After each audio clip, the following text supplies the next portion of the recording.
Welcome to Non-Sucky Podcast, episode 42. I am Noffitz, and the guest co-host this week is the Adam Norse. Hello. It's going to be a special wrestling edition coming straight off of the 2014 Battlegrounds, which was a joy to watch. To say the least.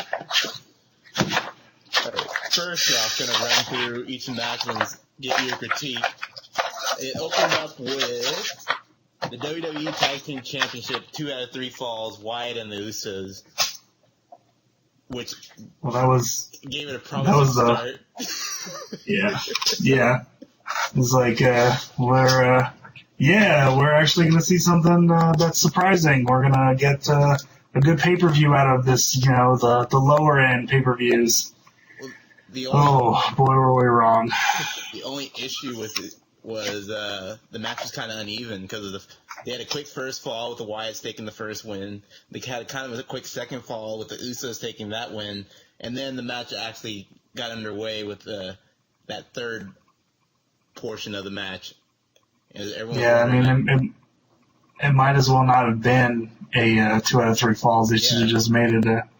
I think. I guess they had to add a gimmick to make it really the end of the feud. But they could have chosen a better. I think it is because I think they're about to stretch over to Goldust and Stardust at SummerSlam. Hopefully. The second match of the night, well, they were teasing finally giving Seth Rollins versus Dean Ambrose. That felt way too early in the card to have that match because that was going to steal the show. And they got everyone's hopes up. That was the match that I would have paid $60 to see. I'm glad I didn't have to pay $60 because I didn't see it. But that's the match I wanted to. I would have paid $60 to see. Cancel the match. And then we have 3 run-ins between Seth Rollins and Dean Ambrose throughout the night, with the first one being really good, where they're battling at ringside, but then the other 2 kind of sucked. It kept teasing that match. what was the coming out of the damn trunk? Like, what was that? Like, why couldn't he come out of one of the trucks? No, he had to come out of Seth Rollins' trunk, not anybody's trunk.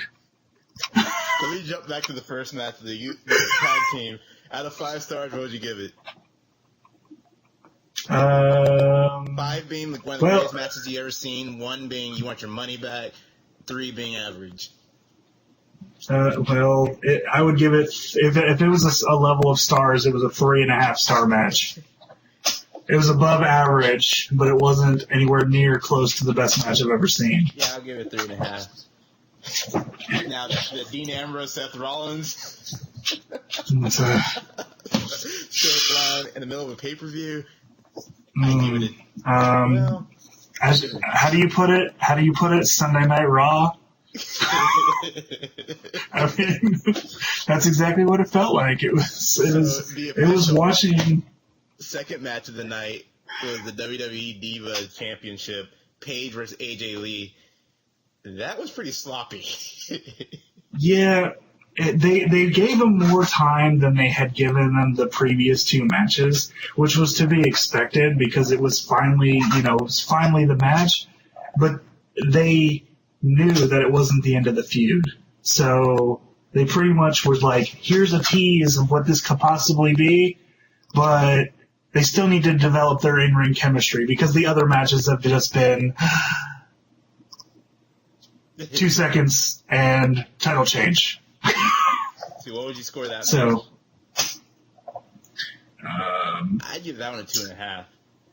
Yeah, that's what I was thinking actually. You read my mind, sir. That was it. That's 2.5 stars. All right, following that. Oh, go ahead. I was gonna say because I was like, they didn't put on a bad Divas match, considering there's like 4 Divas that can put on a good match in WWE, but they didn't put on, the best they could do, I think. Yeah. AJ Lee is so much better than that. Yeah. Okay, after that match, they did a little segment between Randy Orton and Kane teasing the main event that everyone was so excited for. After that segment, they had the what's been talked about. Was that the apology in the dark? And was that the apology in the dark? Yeah. Okay. Yeah, let's go to this, random boiler room thing that, it's just, let's call out Kane a bunch of times. It's like, what are you trying to summon the Candyman? And now for the match that had everyone talking about Battlegrounds, the Rusev versus Jack Swagger. I'll have to say this. It was better than I was expecting. Because I wasn't expecting very much. The match itself, I was expecting a lot from, and I think they delivered for the most part, except for that ending sucked. Yeah, I agree. The finish, but I think it was. I have a text message. And the only issue I had with the finish of that match was they had a plan to stretch it out to SummerSlam, but then after Lana came out in the microphone and said what she said, and they got all the bad publicity, they just completely scrapped the storyline for it. And so I think that's all we're going to see of Rusev versus Swagger. Oh man, sad. I didn't know that. I was like, 'cause that had potential, because like they didn't do justice with Big E. Like they pretty much jobbed Big E out to Rusev, and that was not right. You take the Intercontinental Champion and then job him out to, or the former Intercontinental Champion, job him out to Rusev, and so Rusev finally gets the person he needs to feud with to finally take that next step, because he takes on two-time world champion Jack Swagger, and you can't put him in the ring with Dolph Ziggler or really these popular quick wrestlers, because there's no build up. So you build this feud with Jack Swagger, and you turn Jack Swagger face for the first time in his career. And then you have him lose by getting knocked out on the ring post. Yeah. Yeah. I was like, we're gonna discuss it more when we get to Monday Night Raw. That was the next night. Okay, the next match is Bray Wyatt versus Chris Jericho. That was a hard match for me to watch, because that was like the sloppiest Jericho match I've ever seen. It was like neither one of them were connecting. It was quite sloppy. I mean, there were times where I was like, what is a Jericho? I guess needs I don't know. Maybe it's just the chemistry between the two. They need to build it up or something. But Jericho, he came back the last time he came back, and he was top form. Like, his matches were like superb. His match with CM Punk, like, all of them were great. Like, and you wanted to watch a Chris Jericho match, and this was like. Based on that match, it just felt like the whole pay-per-view was just thrown together last minute, and it seems like their match felt like it was rushed to get them, and they didn't do any planning on any of the spots for it. Yeah, I didn't hear about them talking up Chris Jericho versus Bray Wyatt at any house shows, so they probably didn't have much time to practice, so to speak. What would you score that match?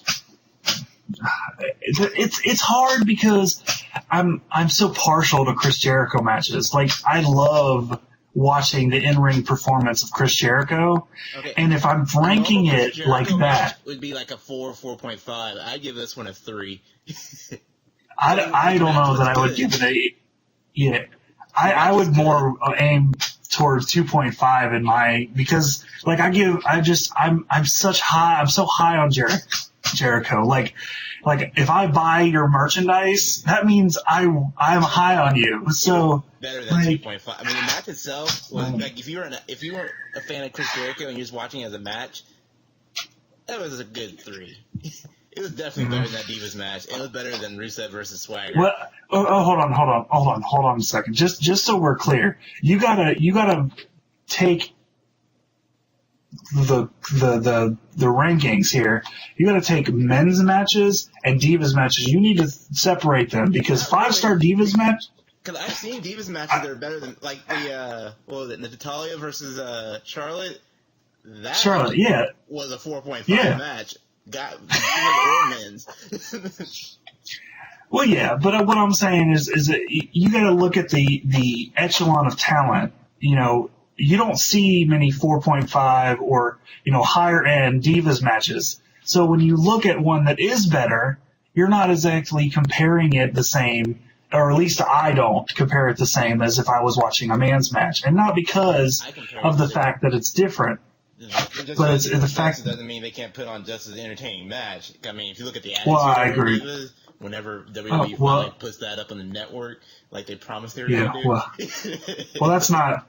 Yeah, but that's a different. That was a different time, and the fact that females and men could hit each other. Yeah. Like, not that I'm saying men should hit women. That's apparently the way I'm coming off. I'm coming off very sexist, and I'm really not. I'm really not sexist. But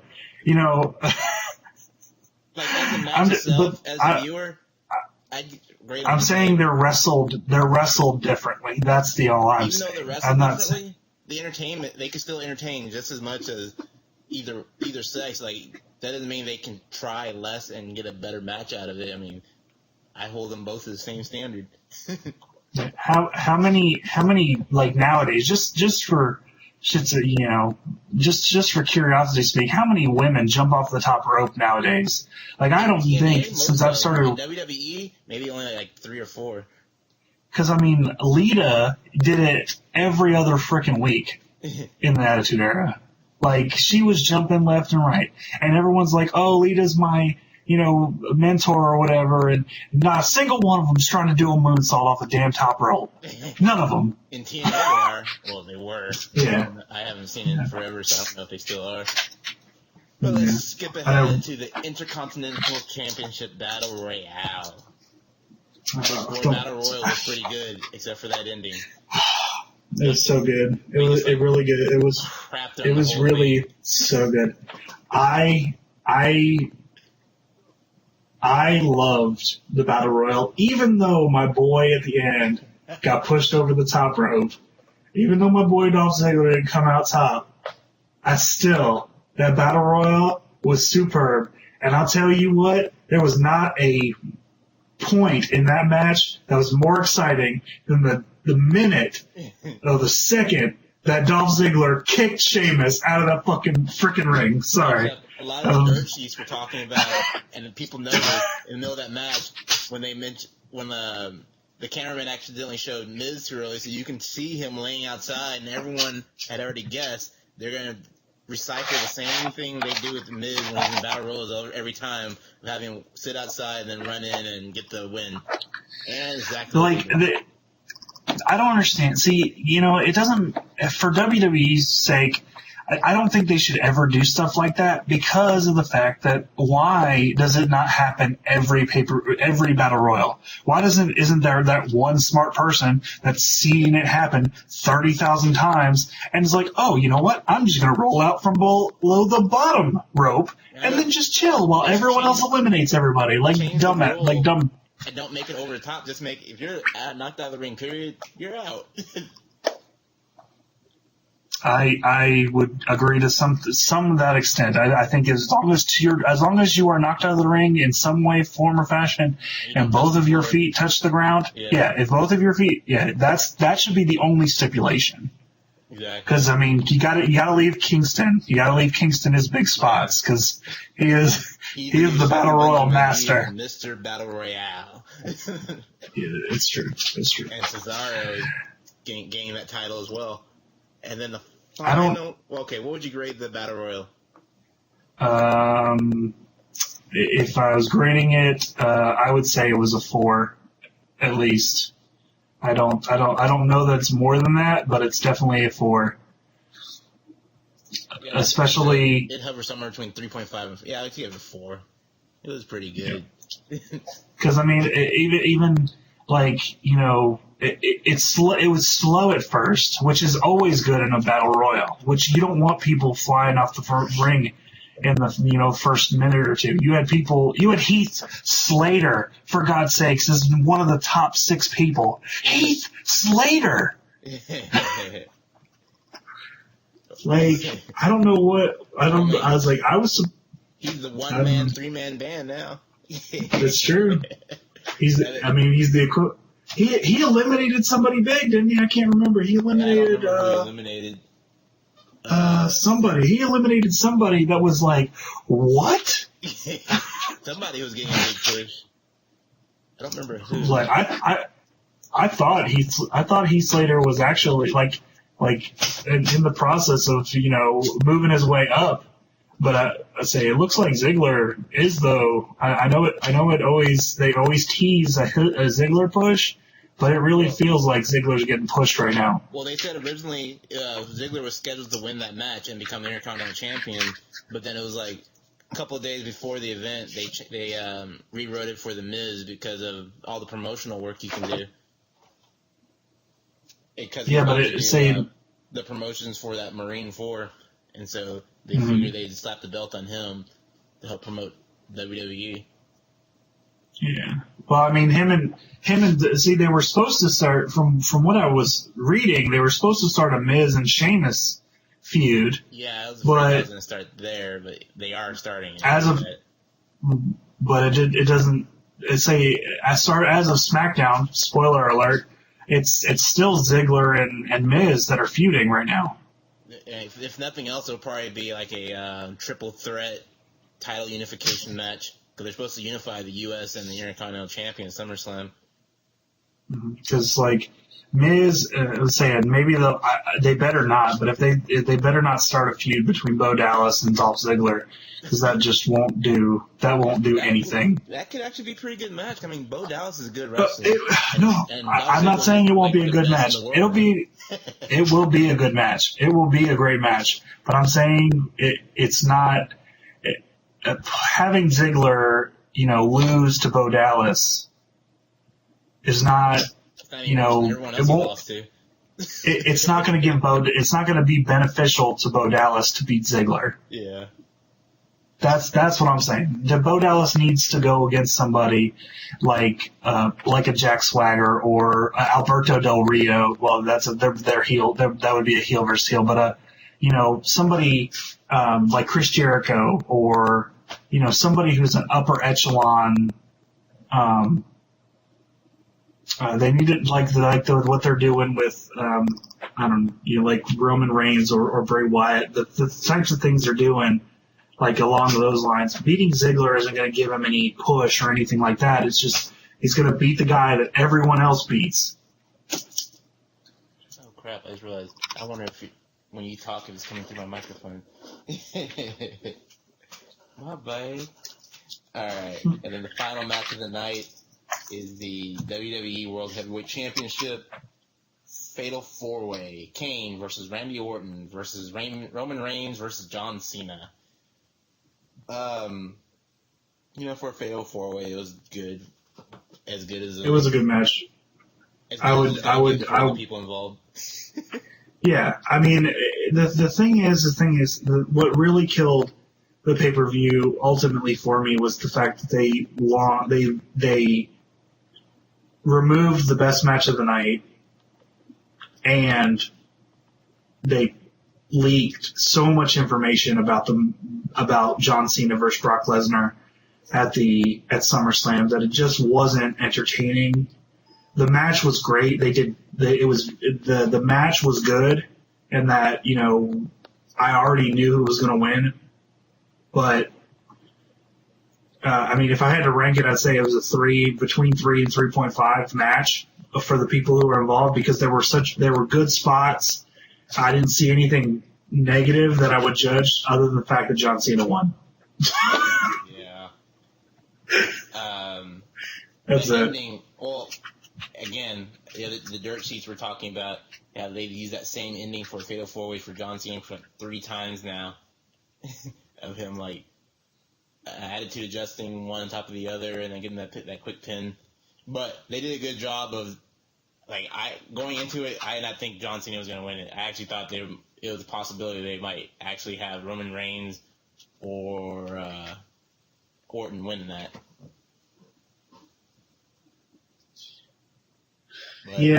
But I fully expected John Cena to win. I just didn't, because it would have been so, with only 4 weeks until SummerSlam, it would have been too much hassle to try and get in, anything else. Like, it had to be John Cena versus Brock Lesnar. There was no, I didn't see it being anything else. But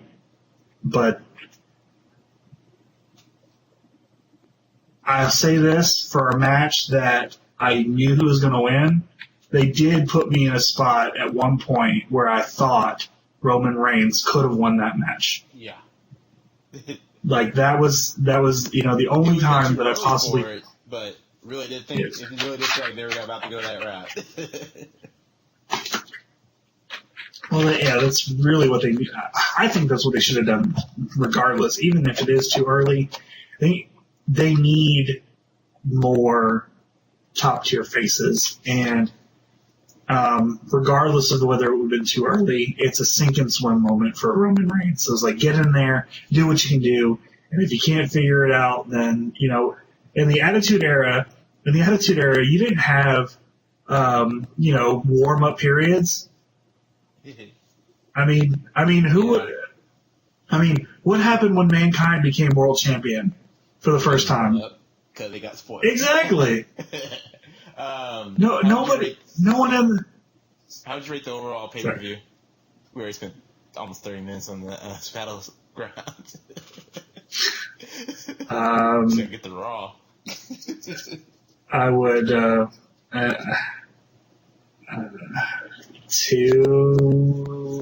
2-ish, 2.5.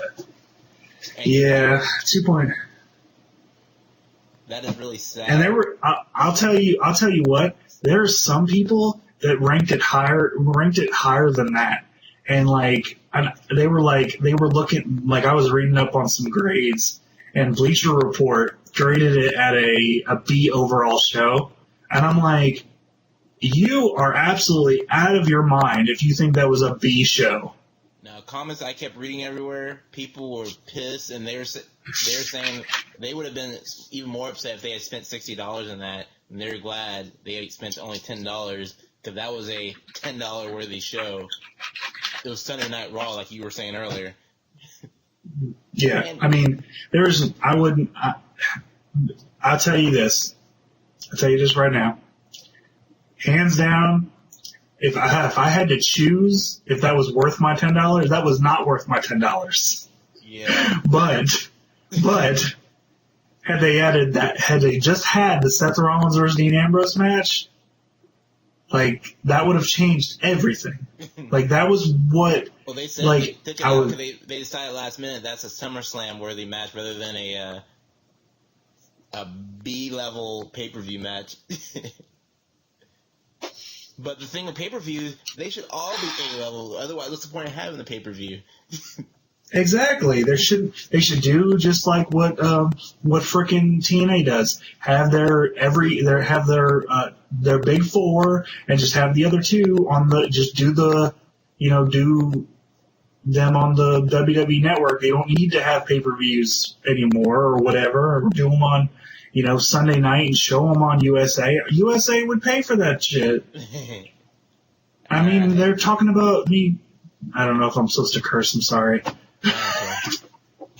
Okay. That's like, I mean, you put that on USA, and USA will pay the difference of the cost. Yeah. Like, they will make up that money. Like, USA wants those ratings. So I remember it was a big deal every time they used to have those special 3-hour Raws, but now that Raw is 3 hours every time, it was like, how about a special 4-hour Raw? Yeah, like, for real. And then, another thing, when you have the pre-show for the pay-per-views, why, and you have matches on them? You had 2 matches on the pay-per-view. Yeah, I skipped over and those were not worth both of them were worthless. But this is my question: if you're going to have a Raw pre-show and a SmackDown pre-show, why not have matches on them? The reason why is because for the Raw pre-show, that's when they tape Superstars. Not Superstars. Does that even come on? They No, they do. It's Superstars. Yeah, no, Superstars. Yeah, they tape main event before SmackDown, but they tape Superstar before Raw. Yeah. But that's what I'm saying. Does Superstar even come on anymore? I don't know. I don't care. I mean, I don't think so. I think it's only main event. Yeah, it was like there's 2. They tape a match for a main event before Raw, and I think they taped the other one before SmackDown. I thought they show main event live now. Do they? Oh, well. On the WWE Network. I haven't been there ever since they started doing that. Yeah, they show main event live, and they've been really good matches. I haven't had a chance to watch it, but because I have stuff. But I'm still trying to I always watch for Raw here in 2 weeks. SmackDown's coming here in September. I'm going to be going, and hopefully this time my boy Dolph Ziggler will be there, and I can hold up my push Ziggler sign. Oh, Ziggler wasn't there when they were there last time? No. He was there because that was twice. Because that was when the brands were still split and Ziggler was on Raw. Yeah. See, it's gonna be difficult to go to it this time because last year, the first time they came, that's when they had that special gauntlet match for Daniel Bryan where he was pretty much in almost every match for Raw that week, and then Ziggler was there. It was a great Raw. And then the second time they came for that Christmas episode, that's when you had Mick Foley show up as Santa Claus, and that made it all worth it by itself. This time, it was like, we're just hoping Brock Lesnar comes. Otherwise, I don't really care to go to it. Okay, let's jump to this past Monday's Raw, the night after Battlegrounds. It was pretty darn good. Yeah. It was much better than the pay-per-view. I know, and that's what's sad. It opened up with a Triple H segment of him announcing he's going to name the number 1 contender for the title to go up against Cena at SummerSlam, and then you had Orton come out saying it should be him, and then, what's his name? Roman Reigns comes out, and they fight, and Kane comes out, and then Triple H sets up a handicap match, Kane and Orton versus Reigns, which was a match. Yeah. I understand the point of that. Well, match. It did increase the animosity between Kane and Randy Orton. Yeah. But I mean, and of course it made Mr. Roman Reigns look strong because he won a handicap match. But not really.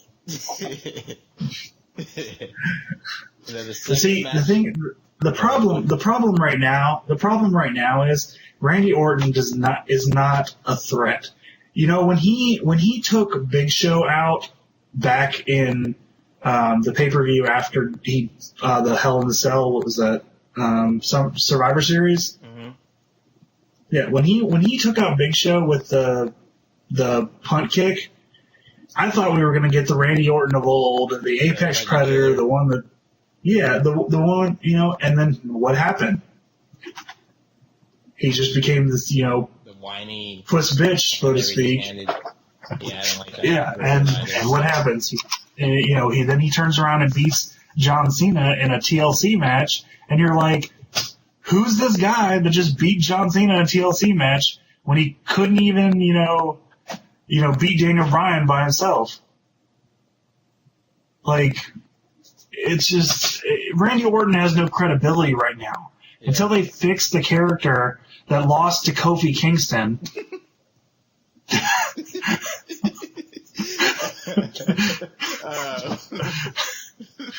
The next matchup is the 401. This was my issue with Raw. They opened with 2 handicap matches back to back.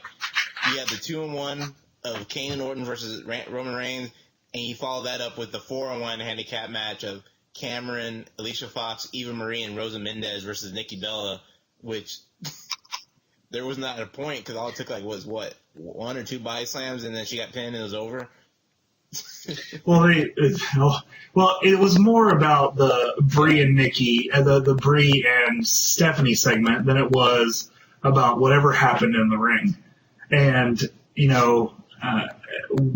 when she got in the ring originally, all 4 of the women beat up on her. So I mean, what can you really expect? So I mean, there was no point in 4. You could have done that with 2 or 3. It just seems very random. 4-on-1, like, well. Why not just 3-on-1 or 2-on-1? It's all about doing bigger. 2 wasn't 2. It started out with 2, then it was 3, now it's 4, and next week it'll be 5 or maybe 10. That match was a 1. We're grading. Yeah, if we're grading it, it was a 1. It wasn't even a match. It might as well have been the Hulk Hogan Kevin Nash match. Yeah, I actually hope they do the Stephanie versus Brie at SummerSlam, because that's like one diva match I wouldn't mind watching. Well, it depends, because I don't know if Stephanie will get back in the ring. They were contemplating just doing Nikki versus Brie. Ugh. And having Nikki side with Stephanie. Ugh. And turn heel against Brie. So, if they want a good pay-per-view worthy match, it should be Brie versus Stephanie. Especially the way things have been going, it's like, why would you not do that? I mean, her brother Shane put his body on the line all the freaking time, and he was a father. I wish Shane would come back. For real. Okay, the next match was Bo Dallas versus Damien Sandow, which is kind of confusing because you had a heel versus heel. But they had Bo Dallas set up as a face. Yeah, I think... I want to know what Damien Sandow did to go from being Money in the Bank winner to being losing the cash-in and then being stuck in this crappy matches ever since then. You know what? I'll tell you this right now, though. I'll tell you this. At least he's still in WWE, and at least he's on every single Raw. Yeah, but he should be main event right now. He's good. He is good. I don't disagree with that, but he is good. But I'll tell you this. Okay? You look at what they did to Dolph Ziggler. He won the title. Yeah, but he didn't win the Money in the Bank. I'm talking about Money in the Bank winners. Dolph Ziggler won Money in the Bank. And he got swaggered. Get well soon, Barrett. Because I really need to hear some bad news. I got some bad news. That's it. I miss my bad news segments. But he got swaggered and then immediately lost his title in a double turn. And then you're like, oh, they're just going to give him the title back now that he's turned, and now he's going to get all these cheers from the fans. And no, he loses again. Yeah. And then everyone's like, what happened? And then Ziggler disappears. I was like, okay, well, that's just as bad as not winning the title. I was like,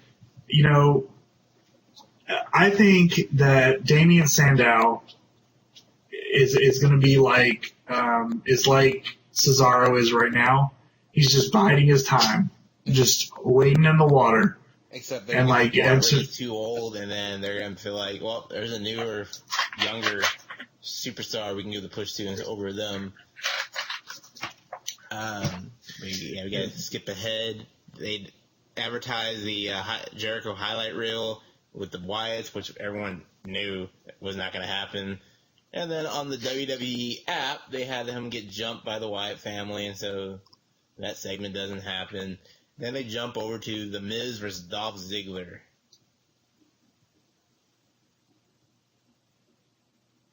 That was a great match. Yeah. And the right person won that match. Yeah, I agree. That was weird to have Miz lose that right away. The next night after the pay-per-view. But, yeah, it was good for Dolph Ziggler. But, I liked but the thing is not so much the fact that Dolph Ziggler won, is I liked the way he won, and the way he won was that Miz was playing his character so strongly that it caused Ziggler to win. And I liked that more than the fact that he won. So on top of us getting a really strong match, we got a really good story, and Miz progressing his character in the match as well with no conversation.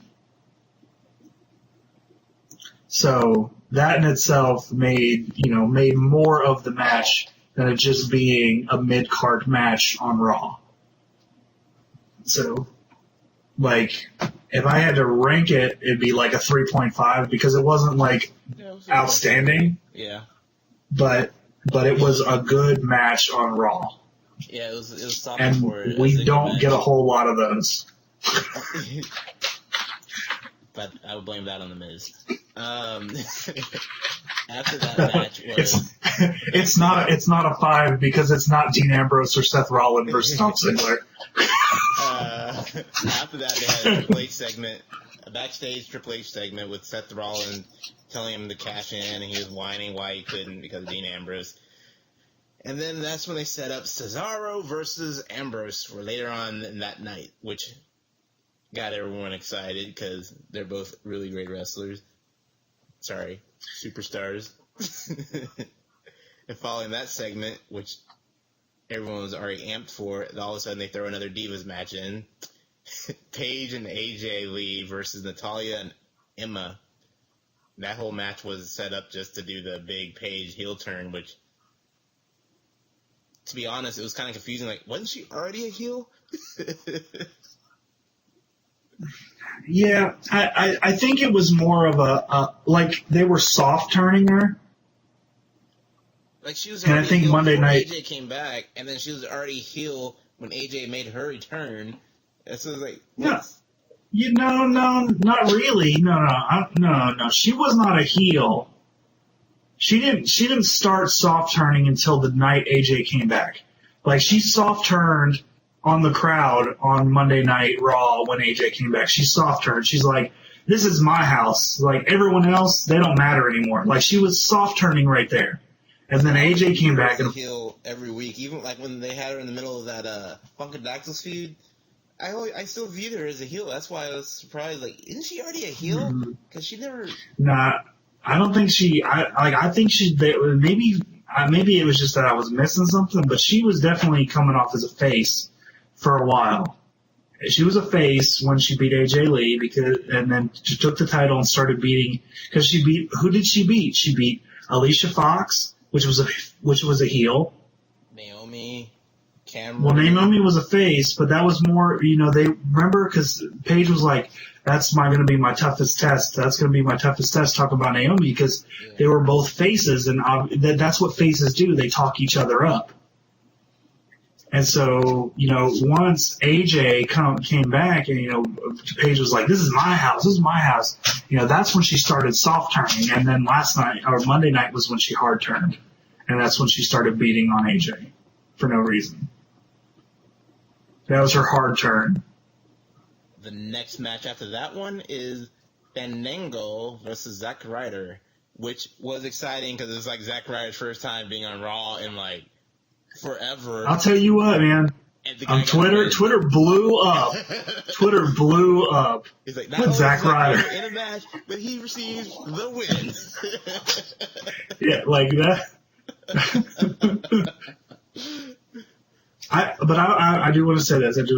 I do question Twitter. I am curious to see if Zack Ryder is really the bunny. Like, I'm curious. Like, I'm really hands down. I want to know. Like, I want to tweet that and find out, because somebody needs to find that out. I need to know.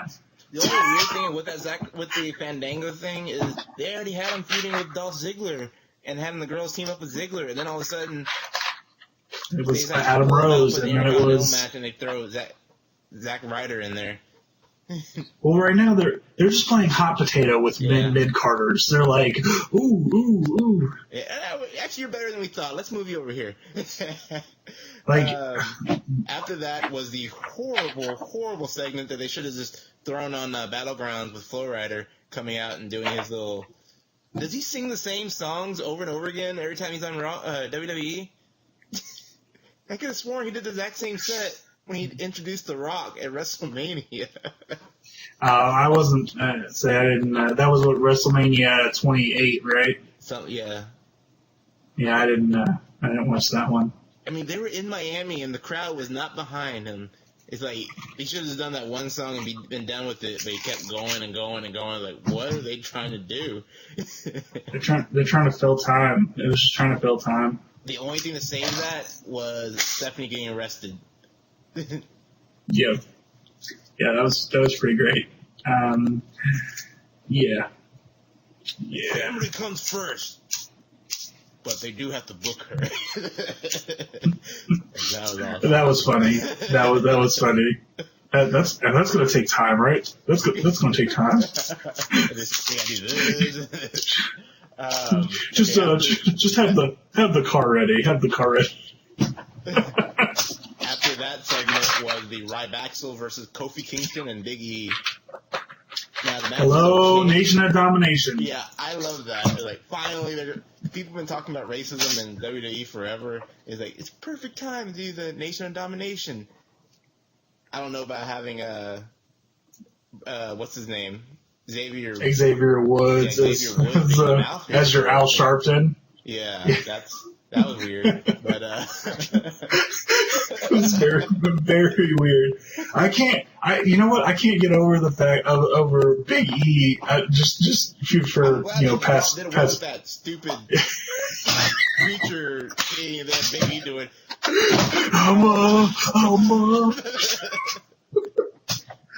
I was like, come on, Big E. Like, what are you doing? Where did that come from? He's channeling James Brown, man. That wasn't even channeling James Brown. That's like a bad sermon he heard on a Sunday at church. Yes. It was like a horrible imitation of a preacher. It's like, wow, it doesn't fit his character at all. Like, if you want to go that route, like Devon, that would work for him. Big E, no. In fact, Big E shouldn't talk at all. They just need to give him a manager. They do. They really do. Big E needs a mouthpiece. Big E is and I guess that's what Xavier Woods is going to be, because he sure is. I don't know how well he would succeed in a wrestling ring. I wasn't that impressed with, anything he did. I don't know if it's WWE related, because I mean he did get signed. So I'll tell you this. Yeah, WWE has signed some really great people, recently, El Generico, who's now Sami Zayn, that guy, how is that guy not on the man roster? That's crazy. This guy needs to be. They sign, top indie wrestlers, but never do anything with it because they don't know how to handle those wrestlers, instead of letting them go off and do their own thing. Sami Zayn needs to be in WWE on Raw right now. He doesn't need to be on NXT anymore. He is so far ahead of everyone else on NXT, yet they still have him lose to Tyler Breeze. Uh-huh. Yeah. And I don't know who will listen to this that knows NXT, but he needs to be in WWE, and I say Sami Zayn. You will know that name very soon if you don't watch NXT. Next matchup is Rusev with Lana versus the Great Khali. My gosh, someone should be fired for that. Why is the Great Khali even allowed to wrestle anymore? I don't know. It's like every time, it's painful for me to watch the match because it looks like every step he takes is like he's in pain, and then when he actually falls down, I'm like, can you end this match? I can't watch this anymore. They signed him just because of his size. They need to let him. They need to just let him walk. Like, how are you going to cut Jinder Mahal and Drew McIntyre and then keep the Great Khali? I mean, that just doesn't make any sense. And then the final match for the night, Dean Ambrose versus Cesaro, which was going good, but then they just ruined it by having him DQ himself. It was like, why?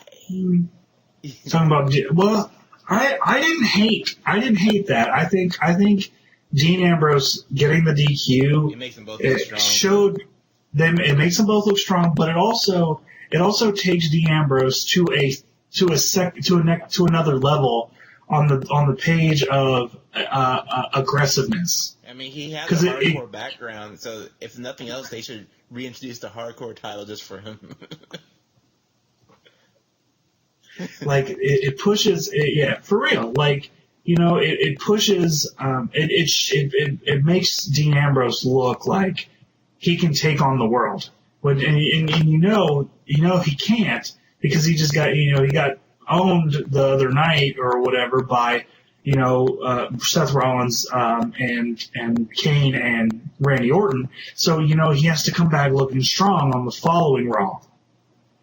So, he comes back and he beats Cesaro with a chair, and it shows that aggressiveness, that extra oomph that really, shows that he's not going to stop. And I mean, it could have been a great match, like a much better match, because, you could have had a finish, you could have had, more to it. But I think that was fine in that it didn't make either person look weak, and it made Dean Ambrose look stronger, in my opinion. Even though he didn't really need that. Yeah, I know.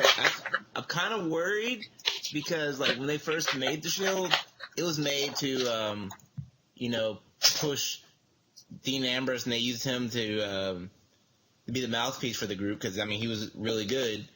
But they have Roman Reigns in the main event now, and they have Seth Rollins with the briefcase. It just feels like they're probably going to put the briefcase on the line for Rollins versus Ambrose, and Ambrose might win it. Which, I'm a huge Ambrose fan, and that's cool to me, but at the same time, it'd be interesting to see what they would do with Rollins as the World Heavyweight Champion, because he could be the next generation of CM Punk / Shawn Michaels / Jeff Hardy. Which are three. I'm going to tell you this right now. I prefer Seth Rollins' Ring of Honor name over Seth Rollins. I think Tyler Black is a much better name than Seth Rollins. Like, it screams more character than Seth Rollins does. Because you feel, if you said Tyler Black turned on his teammates, you feel like, okay, well, that's somebody I can really see turning on his teammates. But it's like you don't like, you say Seth Rollins, and you're like, okay, so Seth Rollins did it. Like, it doesn't have as much oomph as Tyler Black does. Yeah. I wonder why. Oh, they did it so they can own the name. The final segment of the night was Triple H coming out to introduce the SummerSlam opponent, which, surprise, surprise, Brock Lesnar, but... Wait, I thought it was Randy Orton. Heyman killed it on the mic. He really did. He really did. That's one man who can always deliver on the mic. Now, my question is, how do you take a pay-per-view event that you expect people to pay money for, and you want people to buy your app for, and make it suck so bad, yet make that following night Raw that's free on TV so good. Like, they should have flipped that around. They should have made the quality of Raw that pay-per-view, and it would have been forgivable for Raw to be as sucky as that pay-per-view was. Yeah. Because it wouldn't be the first time this year that it's been that bad. Well, I mean, they had that WrestleMania really wasn't all that great. Like, what? It had two. Are you talking about WrestleMania? It had two matches that were 100% better than that whole pay per view. Yeah.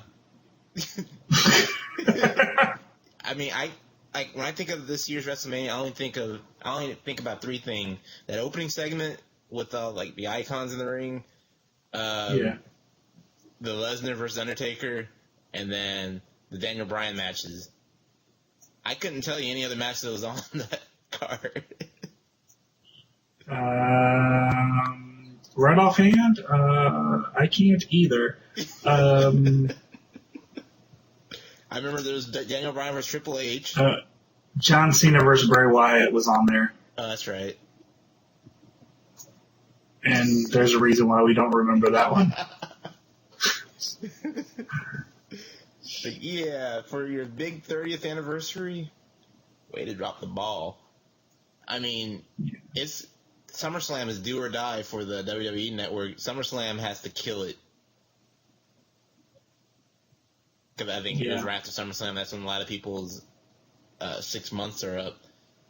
No, you know what? I don't think it is. I think at this point, it doesn't matter. I think no matter what, the people are still going to pay the $10 a month because of the fact that they still get 6 months of pay-per-views for the same cost that it would charge them for one. Well, I know for me, it was the fact they advertised, the way they did false advertising for the network. They promised you all the pay-per-views, uncut and uncensored, but a lot of the stuff in the Attitude Era are censored and bleeped out.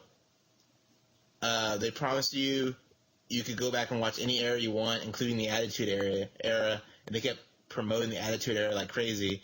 There's like maybe 2 episodes of Raw from the Attitude Era, and they're trying to hold off, and they announced they're going to finally put Nitro episodes and the Monday Night Raw episodes from the Attitude Era right after the new subscriptions go through.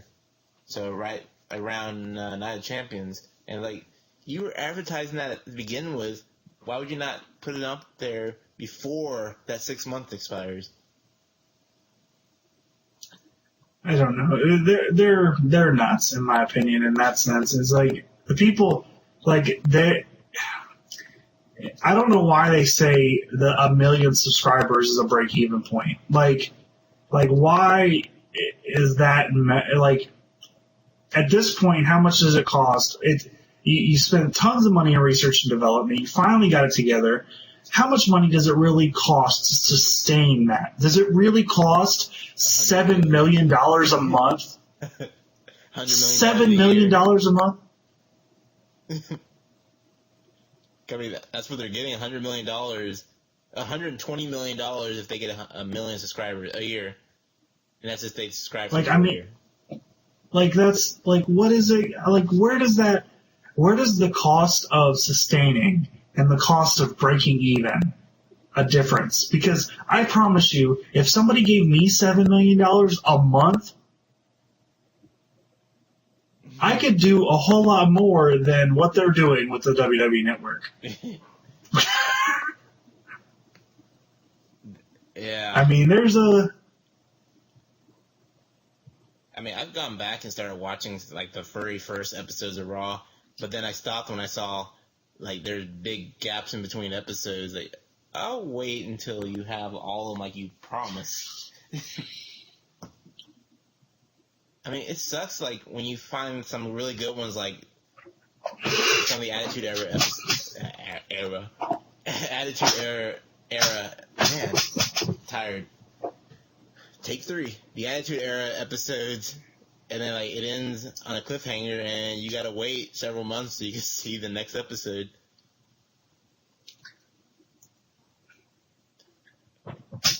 I kind of wish they. Yeah, I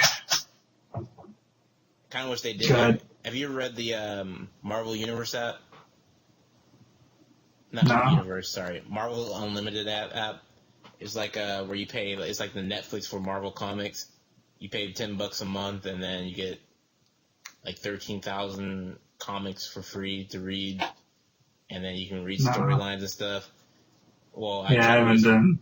WWE do something similar where they had like the little story arc, and they pile all the episodes together that are for that story arc. It would be cool, actually. But it'll never happen. No, that would take way too much effort. And that is the end of this episode. Email at nonsuckypodcast@gmail.com. Let us know if you like Just Wrestling or if you want to mix with the regular game and film news. Give feedback. Negative, positive, preferably positive. Hopefully you guys don't hate me. And we will talk to you next week. Peace.